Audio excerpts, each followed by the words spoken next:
Meaning of exterior. Exterior.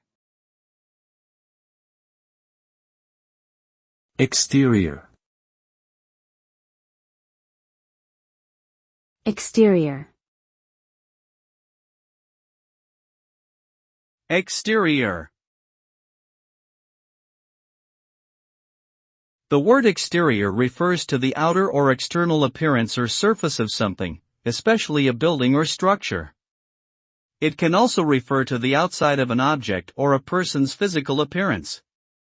The term can be used to describe features that are visible from the outside but not necessarily accessible from the interior. The exterior can often provide important clues about the nature and quality of the underlying structure or object. In architecture, the design of the exterior can be just as important as the interior in creating a sense of style and identity.